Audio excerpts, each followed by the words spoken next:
Varicose veins కి సరైన చికిత్స కోసం సంప్రదించండి ఎవిస్ హాస్పిటల్.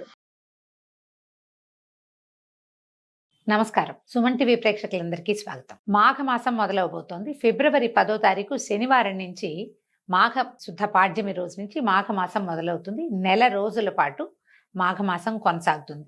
నెల అని చెప్తాం కానీ 30 రోజుల కంటే ఒక రోజున్నర ముందే మాఘమాసం వెళ్ళిపోతుంది. అయితే ప్రతి నెల మాసాలు మారుతూనే ఉంటాయి. ఏమిటి ఈ మాఘమాసం ప్రత్యేకత అంటే, మనకి ప్రత్యేకమైన మాసాలు కొన్ని చెప్పబడతాయి. చైత్రం నుంచి ఫాల్గుణ మాసం దాకా మొత్తం 12 తెలుగు నెలల్లో ఒక్కొక్క మాసానికి ఒక్కొక్క ప్రత్యేకత ఉంది. కొన్ని మాసాలలో విరివిగా పూజలు, వ్రతాలు, నోములు, పర్వదినాలు, పండుగలు, మనం విశేషంగా 10 రోజులు జరుపుకునే పండుగలు కూడా ఉంటాయి. కొన్ని మాసాలు కొంచెం సాధారణంగా వెళ్తుంటాయి. ఆ మాస ప్రత్యేకత దానిది. అయితే మొన్నటి వరకు మనం కార్తీక మాసంలో పొద్దున్నే తెల్లవారుజామునే లేచి వాపికూప తటాకాదుల్లో స్నానం చేసి, తర్వాత శివారాధన, విష్ణువారాధన, సాలగ్రామార్చన, ఉసిరి చెట్టు కింద దీపం పెట్టడం, ఉసిరికాయల్లో దీపం పెట్టడం, ఉసిరి చెట్టుకి పూజ చేయటం, అటువంటి ఎన్నో విశేషాలతోటి ఒక పూర్తి మాసాన్ని మనం కార్తీకంతో జరుపుకున్నాం. ఆ మాసంలో పురాణ శ్రవణము, పురాణ కథనము కూడా చాలా విశేషమైన విషయం. అప్పుడు మనం కార్తీక పురాణం చెప్పుకున్నాం, మీరందరూ విన్నారు కూడా. కార్తీకం తర్వాత వచ్చిన మార్గశిరం కూడా అత్యంత విశేషమైనది, అత్యంత ఫలప్రదమైనది. ఎట్లా మార్గశిర మాసంలో వచ్చేటువంటి ధనుర్మాసం చాలా ప్రత్యేకమైంది. ధనుర్మాసపు చివరిలోనే కొంత మటుకు వెళ్ళిపోయిన తర్వాత మనకి సూర్యుడు మకర సంక్రమణం చెందుతాడు. సూర్యుడు మకరంలోకి వచ్చేసరికల్లా ఈ మకర సంక్రాంతి రోజునే మహాపుణ్యకాలం అని, అక్కడి నుంచి ఉత్తరాయణం మొదలవుతుందని చెప్తాం. ఈ ఉత్తరాయణం అంటే ఏమిటి? సూర్యుడు తన నడకని కొంచెం కొన్ని డిగ్రీల ఉత్తరం వైపుకి వాలి నడవడం మొదలు పెడతాడు. ఈ నడక వాలి మొదలుపెట్టే కాలం అత్యంత ఫలప్రదమైన కాలమని, ఉపాసనా కాలమని చెప్తారు. అయితే దీంట్లో ఈ సూర్యుడు నడక మొదలు పెట్టంగానే వస్తున్నటువంటి లేదా మధ్యలో ఉన్నటువంటి పుష్యమాసము శూన్యమాసంగా చెప్పబడుతుంది. సూర్యుడి నడక మనకి చాలా ముఖ్యమైనప్పటికీ పౌష్యము సగం ఉన్నది కదా, ఇంకా అదేమో శూన్యమాసంగా చెప్తారు. శూన్యమాసం వెళ్ళిపోగానే మొదలయ్యేటువంటి ఈ మాఘమాసము చాలా విశేషమైనది. ప్రత్యేకమైన పర్వదినాలు ఉన్నాయి.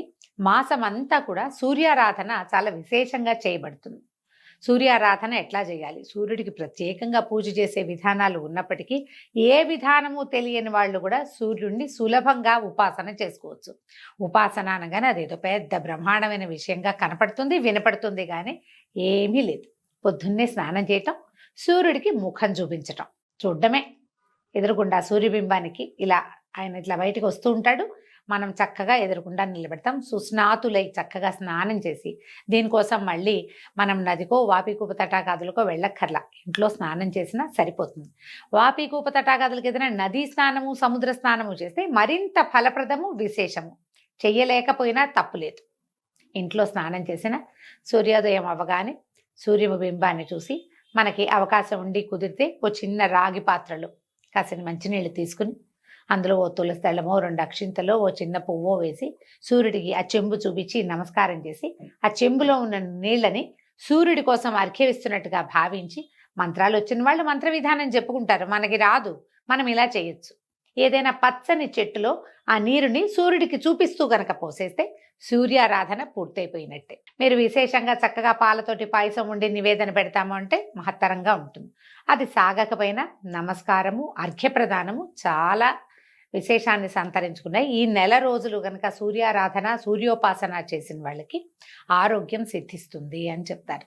ఇది చాలా విశేషమైనదని, ఎన్నో రకాల పాపాలు చేసిన వాళ్ళు కూడా ఈ ఉపాసన వల్ల దాన్ని పోగొట్టుకోగలుగుతారని చెప్తారు. కార్తీక మాసంలో లాగానే ఈ మాఘమాసంలో కూడా మాఘ పురాణం వింటాం, అంటే మాఘమాస మహాత్మ్యాన్ని వినడం కూడా చాలా మంచి విషయం. మాఘమాస వైశిష్ట్యాన్ని చెప్పేవాళ్ళు, వినేవాళ్ళు కూడా తరిస్తారని, ఎన్నో రకాల పాపాలు అవి పోగొట్టుకోవచ్చని, తర్వాత ఆరోగ్యం కూడా సిద్ధిస్తుందని చాలా విశేషంగా చెప్పబడింది. సో ఈ రోజు నుంచి రోజు పొద్దున్నే లేదా ముందు రోజు సాయంత్రం అయినా మనం మాఘ పురాణం చెప్పుకుందాము. సాయంకాలము రిలే మన వాళ్ళు ట్రాన్స్మిట్ చేస్తారు, పొద్దున కూడా వస్తుంది. కుదిరితే ముందు రోజే వినండి, లేదా మర్నాడు పొద్దున, మధ్యాహ్నం, సాయంత్రం, రాత్రి లోపల ఎప్పుడు కుదిరితే అప్పుడు మాఘమాస వైశిష్ట్యాన్ని తప్పకుండా వినండి. ఇది ఒక మంచి అవకాశం కదా. సోషల్ మీడియా వచ్చాక మనకి చాలా మంచి మంచి అవకాశాలు లభిస్తున్నాయి. అందులో ఈ పురాణ శ్రవణాలు ఒకటి. పుస్తకం మనమే తెచ్చుకుని చదువుకోగలిగితే చాలా బాగుంటుంది. కానీ మరి అది పని చేయగలమో లేదు. చేయగలిగిన వాళ్ళు చక్కగా పుస్తకం పెట్టుకుని దేవుడి దగ్గర కూర్చున్నప్పుడే పూజ చేసేసుకోవటము, మాఘ పురాణం చదువుకోండి. అవకాశం లేని వాళ్ళు హాయిగా వినండి, చక్కగా చెప్తాను, సంతోషంగా విని పూజ చేసుకోవటము సింపుల్ పూజే. కానీ తప్పకుండా సూర్యారాధనని మీ జీవితంలో భాగం చేసుకోండి. పిల్లలకు కూడా దీన్ని అలవర్చండి. సో ఇవాళ నుంచి మన మాఘ పురాణం మొదలు పెడతాం. ఏం చెప్తున్నారో చూద్దాం. మాఘ పురాణంలోని మొదటి అధ్యాయంలో ఉన్నాం. భరత భూమి పవిత్రమైన పుణ్యభూమి. ఇందు నైమిషారణ్యము సకల పురాణ పురుషులకు, మహాయోగులకు, మహర్షులకు నిలయమైనది. అందు సౌనకాది మహామునులు లోక కళ్యాణార్థము ఒక మహాయజ్ఞాన్ని తలపెట్టారు. మరి మహర్షుల జీవితం అంతా మానవ శ్రేయస్సు కొరకే కదా. నిజంగా చూడండి, మనకి 12 నెలలు ఉన్నాయి. జనరల్గా మనం ఏం చెప్పుకుంటామండి, పోయింది పొల్లు, ఇవాళ రోజు పోతే నిన్నటి రోజు పోయింది, ఇవాళకి రాదు, ఏది రాదు. నిన్న చేసేసింది ఏది ఇవాళ మనం మార్చలేము. ఒక్క నిమిషం కూడా పోయిన కాలం తిరిగి రాదు. కానీ మనకి నెలలు మాత్రం తిరిగి వస్తాయి, ఆ ఋతువులు తిరిగి వస్తాయి, పర్వదినాలు తిరిగి వస్తాయి. ఈ సంవత్సరం మాఘమాసం ఏమీ చేయలే, పొద్దున్నే ఒక్కరోజు కూడా పొద్దున్నే లేచి సూర్యుడి మొహం చూడలేదు. వచ్చే సంవత్సరం చూడు, పోని నిరుడు చూడలేదు, ఈ ఏడాది చూసేందుకు మనకు అవకాశం ఇస్తుంది. మిగిలినవన్నీ వెళ్ళిపోతాయి, కానీ ఇవి మాత్రం వెళ్ళవండి. మనం పోగొట్టుకున్న కాలం పోతుంది. కానీ పర్వదినాలు, మంచి అద్భుతమైన ఋతువులు, అద్భుతమైన మాసాలు, పూజా విధానాలు ఏటా సైకిల్ చక్రంలాగా తిరిగి కిందున్న చుక్క మళ్ళీ పైకి వస్తూనే ఉంటుంది. మనకు అవకాశం ఇచ్చారు. అది ఇచ్చినది ఎవరు? మన మహర్షులే. వాళ్ళకి ఎప్పుడూ కృతజ్ఞులుగా ఉండాలి. తప్పకుండా ప్రతి మనిషి ఋషి రుణం తీర్చుకోవాలట. ఋషి రుణం తీర్చుకోవాలంటే ఏముంది, వాళ్ళు చెప్పిన విధానాన్ని పాటిస్తే సరిపోతుంది.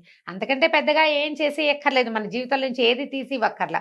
ఇది చేయండి అని చెప్పారు, చేస్తే సరిపోతుంది. తలపెట్టిన మహాయజ్ఞం పరిసమాప్తం అవటానికి ఒక పుష్కర కాలం పడుతుంది. సత్రయాగం అంటారండి, 12 సంవత్సరాలు పడుతుందట. ఈ యజ్ఞము నిర్విఘ్నంగా కొనసాగటం కోసం నైమిషారణ్యంలోని గోమతి నదీ తీర ప్రాంతాన్ని యజ్ఞస్థలంగా ఎంచుకొని ఒక శుభముహూర్తంలో మహాయజ్ఞాన్ని ప్రారంభించారు. ఆ యజ్ఞాన్ని చూసి తరించాలని భరతఖండంలోని నలుదిక్కుల నుంచి తపోధనులు ఎందరో వచ్చి యజ్ఞశాల సమీపంలో నివాసం ఏర్పరచుకున్నారు. అందులో శతాధిక వృద్ధులు, సకల శాస్త్ర పారంగతులు, వేద పండితులు, బ్రహ్మతేజస్సుతో విరాజిల్లే తపోధనులు, మునికుమారులు ఇత్యాదులు ఎందరో ఉన్నారు. అనుభవశాలుడైనటువంటి మునీశ్వరులు ఎందరో తమ తమ శిష్య బృందంతో, పరివారంతో, మహర్షులతో, వేదశాస్త్ర మంత్ర కోవిదలతోటి తండోపతండాలుగా ఈ యజ్ఞశాలని చేరుకున్నారు. ఈ యజ్ఞశాల అంతా వీళ్ళందరితోటి కిటకిటలాడిపోతోందట. సకల లోక కళ్యాణార్థమై 12 సంవత్సరాల పాటు ఏకధాటిగా సాగే ఆ మహాయజ్ఞానికి సకల శాస్త్ర పురాణ కోవిదుడు, పురాణములు చెప్పుటలో ఔపోసన పట్టిన దిట్టయు అయినటువంటి సూత మహర్షి కూడా తన శిష్య బృందంతో వేంచేశాడు. ఆ మహాయజ్ఞ నిర్వహణ కార్యక్రమాల్లో నిమగ్నమయ్యాడట. సూత మహాముని కథలు ఒక విషయము మనం ఎన్నో కథల్లో వింటామండి. అయితే సూత మహాముని చాలా విశేషమైన వాడు. మనకి చాలా వ్రతగాథల్లో సూత మహాముని ఇట్లా చెప్పడం మొదలుపెట్టాడు. సూత మహామునే మహాభారతాన్ని ఇంకొకళ్ళకి చెప్పాడు. నలదమయంతుల కథ సూత మహామునే చెప్పాడు. ఇట్లా సూత మహర్షి ఎందరికో ఎన్నో రకాల పురాణ గాథల్ని తెలియజేశాడు. ప్రఖ్యాత పౌరాణికుడు అనమాట. మాలాంటి వాళ్ళకి ఆదర్శప్రాయుడు. ఆయనకి దండం పెట్టుకుని ఏదైనా మొదలు పెట్టాలి కథ చెప్పటం. సూత మహర్షి రాకతోటి ఆ ప్రాంతమంతా సంతోష సాగరంలో మునిగిపోయింది. అక్కడున్న సమస్త జనులు సూతుల వారి ఆశీర్వాదంతో, పర్యవేక్షణతో యాగం నిరాటంకంగా కొనసాగుతుందని ఆనందించారు. ఎంతో ఆనందంగా ఉన్నారట. ఈయన చాలా పండితోత్తముడు. వేదశాస్త్ర ఇతిహాసాది సమస్త విద్యల యందు ఆరితేరినవాడు. ఆమూలాగ్రం సకల శాస్త్రాలు తెలిసినవాడు. ఇవన్నీ కూడా కరతలామలకాలట. ఆయనకి చేతిలో ఉన్న ఉసిరికాయలు లాంటివి అనమాట. వారి ముఖం నుంచి నిత్యము బ్రహ్మతేజస్సు ప్రకాశిస్తూ ఉంటుంది. ఆయన నిత్య మందస్మిత వదనారవిందుడు, ఎప్పుడూ చక్కగా నవ్వుతూ ఉంటాడట. బహుముఖ ప్రజ్ఞాశాలి అయినటువంటి సూత మహర్షికి అక్కడ ఉన్న వాళ్ళంతా అనేక నమస్కారాలు చేసి స్వాగత సత్కారాలు చేశారు. ఆయన్ని వేనోళ్ళ పొగిడారు. నీ వల్ల నీ రాక మాకందరికీ ఆనందదాయకంగా ఉంది. నీ వల్ల ఈ సభా వేదిక అన్ని పావనమైనాయని పదే నమస్కారాలు చేసుకుంటూ ఏమన్నారంటే, ఇంత రోజుల నుంచి మేము ఇక్కడికి వస్తూ నువ్వు వస్తావని ఎదురు చూస్తున్నాము. నీ నుంచి ఎన్నో విధములైనటువంటి పురాణ గాథల్ని తెలుసుకోవాలని ఉవ్విళ్ళూడుతున్నాం. మమ్మల్ని ఆశీర్వదించి మా అభిష్టాన్ని నెరవేర్చండి అని చెప్పారు. ఉదయకాలం అంతా యజ్ఞంలో మునిగి ఉండేవాళ్ళు. సాయంకాలం పూట ఈ పురాణ గాథా శ్రవణం జరుగుతూ ఉండేదట. ఆయన వాళ్ళందరి కోరికని గ్రహించి జనులారా, లోక కళ్యాణార్థం ఇంతటి మహాయజ్ఞాన్ని తలపెట్టడం నాకెంతో ఆనందాన్ని కలగజేస్తోంది. ఇది ఎంతో శ్లాఘనీయమైంది. యజ్ఞ విరామ సమయంలో మీరు నా నుంచి పురాణ గాథలు వినాలని అనుకోవటం కూడా చాలా అభినందించవలసిన విషయము. పుణ్యకార్యములందు పురాణ ప్రవచనములు చేయుట మిక్కిలి పుణ్యదాయకము.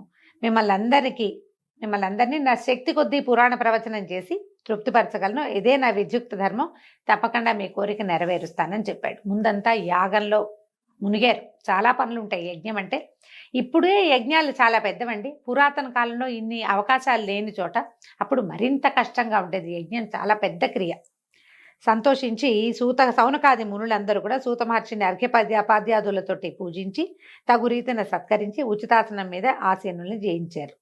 సరే, క్రమంగా మొత్తం యజ్ఞము వ్యవహారము అన్నీ మొదలు పెట్టారనమాట. సరే, పొద్దునంతా ఈ వ్యవహారం అయిన తర్వాత సాయంకాలము కొంచెం విశ్రాంతి తీసుకున్న తర్వాత ఆయనకు ఒక ఆసనం ఏర్పరిచి ఆయన అక్కడ కూర్చోబెట్టి ఈ శౌనక మహాముని చెప్తున్నాడు అనమాట.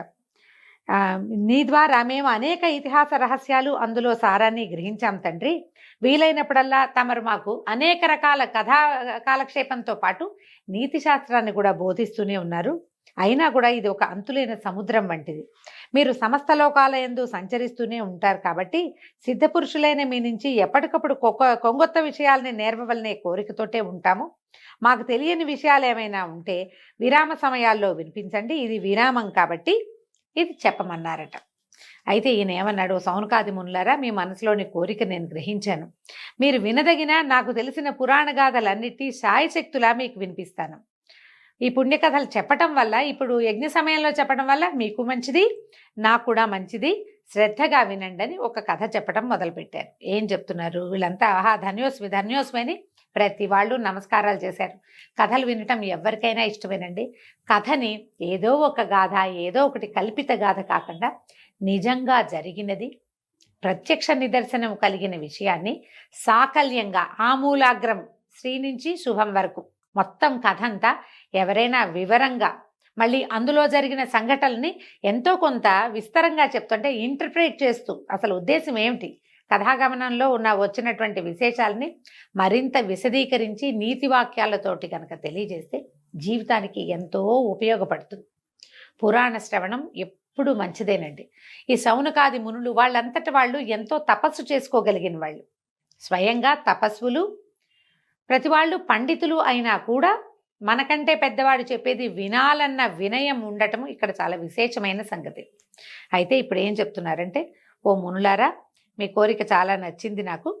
అయితే మీరు ఏం వినాలనుకుంటున్నారు అని అడిగేసరికల్లా వీళ్ళు ఏం చెప్పారు, అక్కడున్న ఆయన ఒక పెద్ద మనిషి, ఒక మహాముని చెప్తున్నారట. పురాణ పురుష, పద్మపురాణాంతర్గతమైన మాఘమాస మహాత్మ్యాన్ని వినాలని ఉత్సుకతతోటి ఉన్నాము. కాబట్టి మాకు మాఘమాస మహాత్మ్యము, ఆ మాసంలో ఆచరించవలసినటువంటి విధి విధానాలను ధర్మాలను వినిపించి మమ్మల్ని ధన్యులు చేయమని అడిగారు. దాంతో సరిగ్గా చెప్పబోతున్నారనమాట. మాఘ పురాణం వినటం ఎల్లరకు శ్రేయోదార్ఘ్యమే. ఈ మహాయజ్ఞ పుణ్యకార్య సమయంలో మాఘమాస మహాత్మ్యం వినిపించే మహద్భాగ్యం కలిగినందుకు నాకెంతో సంతోషంగా ఉంది. సావధానులై వినమంటున్నారు. ఓ మునిశ్రేష్ఠులారా, నేను రోమహర్షణ మహర్షి కుమారుడను, వేదవ్యాస మహర్షికి ప్రియ శిష్యుడను. నా తండ్రి సకల శాస్త్ర కోవిదుడు అగుట చేత ఆయన వద్ద నుంచి నేను సకల శాస్త్రాలు అభ్యసించాను. అదీకాక వేదవ్యాస మహర్షికి ప్రియ శిష్యుడినైనందువలన నా గురువుగారి దయ వలన నాకు అబ్బిన జ్ఞానం అంతటినీ 10 మందికి పంచిపెట్టి పరమాత్ముని సన్నిధిని చేరాలనే కోరికతోటి ఉన్నాను. ఆయన దయ వల్లనే మీరు అడిగిన ప్రశ్నలన్నిటికీ జవాబు చెప్పగలవాడిని అయ్యాను.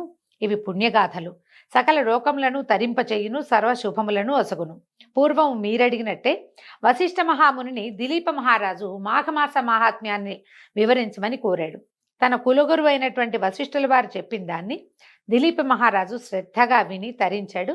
దాన్నే మీకు ఇప్పుడు చెప్పబోతున్నాను, సావధానులుగా వినమన్నారు. దీంతో మొదటి అధ్యాయం పూర్తయిందండి. రేపు ఉదయం మళ్ళీ 2వ అధ్యాయంతో కలుసుకుందాం.